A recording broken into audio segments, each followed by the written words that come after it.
First and foremost, I would like to apologize for the lack of updates. On Wednesday, I had something called duty, which is essentially sitting in a concrete box with the telephone for 24 hours. Now, I've left out all my personal details in my stories and even the pictures provided. It couldn't be any of my friends because 1, they're all still in the field. Quit writing or I'll tell command who you are and what you've been saying. They have assured me that what I'm doing is perfectly fine as long as I maintain that my stories are not officially endorsed by the USMC. I don't think I'll stop unless something crazy happens, but we'll find out together. The next morning, after being evacuated, everyone was obviously exhausted and a few guys were sick with pneumonia. I don't think the incident with the thing outside our tents was talked about in large groups, but it was definitely talked about off on the side. But whenever they laughed, it was like they were asking for some form of validation. Our unit has an unexplainable obsession with training, and it really cut into our morale, but it made time go fast. I didn't have the heart to tell anyone that it was probably watching us from the trees, even if I didn't feel it. The base has a small store with an inventory identical to a gas station. Nothing crazy happened, but I did, however, notice that there were people there who were definitely not Marines. I pretended to look at a section of Doritos and caught a glimpse of a very particular trident tattoo. I approached the bearded guy and simply asked him if he was a SEAL. I used to see my college roommate hang all that motivational shit up in his room. His demeanor got a little friendlier. Is his first name Walter? We would torture ourselves nearly every day until he left. I talked to his parents, and all they got from him was an occasional letter. I thought about it nearly every day. There he was outside, and all I wanted to do was get in one good punch. When we stepped outside and I saw him, I still hated his guts. But I had a feeling that me versus a bunch of Navy SEALs probably wasn't going to work despite having the power of God and anime on my side. In any other setting, I probably would have saluted since he's an officer and I was enlisted scum, but I didn't give a shit. He seemed genuinely happy to see me and wouldn't let go of my hand. We did some catching up, mostly questions from him about my boring life. The man just wouldn't elaborate about what he's been up to. After about 10 minutes of talking, the group of them decided that they were just about done stocking up on Mountain Dew and gummy worms. Before they headed back, Kurtz pulled me aside and threw his cigarette to the ground. With a look of complete concern and worry, he said, "Listen, dude, you really shouldn't go back up there. This ain't a place you want to be. You understand?" I wasn't really sure what to say. I just nodded solemnly before he shook my hand and left. That was the last time I've been able to talk to him since. One thing to note is that the group of guys didn't all have beards or tattoos. Don't get me wrong here, but Navy SEAL guys have a certain look. I can't explain it unless you've been around them long enough. But not everyone in that group was a SEAL. I saw a guy wearing an arm-related shirt, so I'm assuming they were some form of cross-branch team. Anyway, I headed back to the concrete hotels and spent some time reading, just trying to get my mind off of what he had said. Should I break my ankle or pretend to be sick? They don't have Uber here and the highway is quite some distance away. Ultimately, I decided my pride was more important than my life. I ended up going back into the mountains. I felt nothing but dread. Here I was, being stalked and harassed by something. At the top of that, the Marine Corps is destroying my body every day. The human body isn't designed to hike 175 kilometers in a week with 200 pounds of gear, let alone up mountains. However, sometimes you get a break. The hikes were relatively short, and all we did was practice our rock climbing skills at night. After about 3 weeks in these mountains, my body had started to get used to the altitude and amount of physical activity we were doing.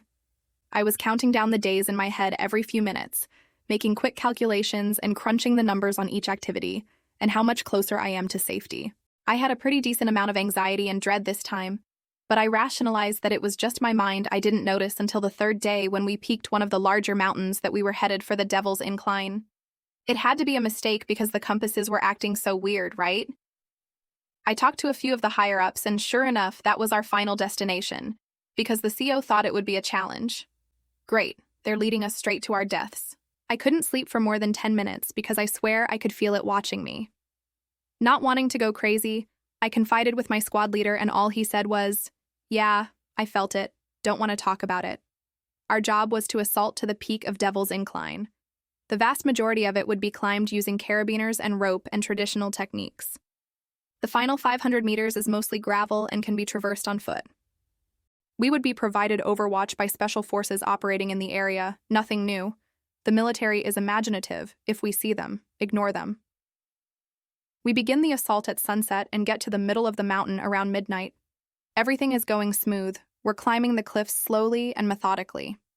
On one particularly large cliff, I set up one of the anchor points so the Marines can grapple from the other side of the cliff.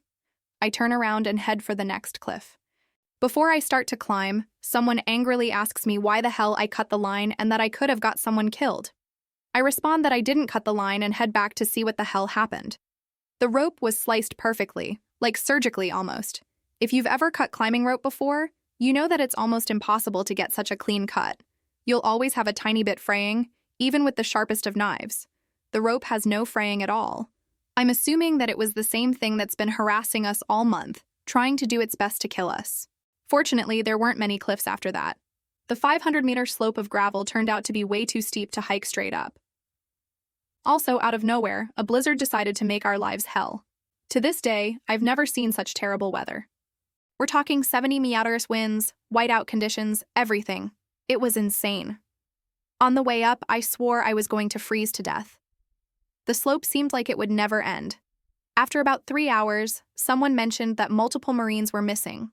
Our first reaction was to stop and sit there for an hour, and then send half of us back down in an attempt to find these Marines. That was the coldest I'd ever been in my life. At least hiking provided some warmth. But sitting there, being buried alive in the snow and wind, it was bad. I don't know who made the call to keep pushing forward to the top, but it was the only way anyone was going to survive. There was a road on the other side of the mountain with vehicles most likely waiting for us. There was no use kicking around anymore for the Marines in the snow because things were just getting worse. Pretty much everyone had some form of frostbite. We just didn't have the right gear to protect ourselves. Finally, we get to the top, and thankfully the tents are waiting for us. The tent I'd gotten was broken, so I ended up piling in with a bunch of other guys like a bunch of sardines. What a shit show that was setting up in the wind. They gave us maybe 20 minutes whilst they figured out what to do about the missing guys. I'm assuming they called the proper authorities before that. It was way too windy for helicopters and nearly impossible for even us to search the area. The wrongest of wind could literally blow us down the mountain, tumbling face first. Their solution was to first use our thermal optics from the top and search for the guys. Nothing. Then we all got in a big line and held hands as we walked down the mountain. Nothing. Granted, we didn't bring our 200 pounds of crap with us, so it was a lot easier walking back up. By now it was 4 a.m. and it seemed to be getting worse. They told us to go back to our tents and warm up for 20 minutes because we were literally turning into zombies. Now this is quite possibly the weirdest part. For the next 12 hours, no one remembers what the hell happened. Everyone woke up in their tents and have zero recollection about it. It was daytime now and everywhere was covered in snow. A few of the Special Forces guys, including Kurtz, were talking to all of my higher-ups about something. I didn't find out until later that the Special Forces dude found all of our missing guys at various locations. Not 30 kilometers far, but much shorter distances like 5 to 10 kilometers. Ears bleeding too. While it's not impossible to hike in a few hours, it's kind of damn hard to get lost on a mountain where your only objective is to go up. Not to the side, or around, or down. Up, damn it. We'd radio that in, and the base camp sent special vehicles designed for snow to get them. They kinda resembled half-tracks. The same day they loaded us up onto these special snow trunks and told us we were going back to the barracks. When we got there, we got debriefed on how successful our mission was, and some BS about accountability of guys, blah blah blah.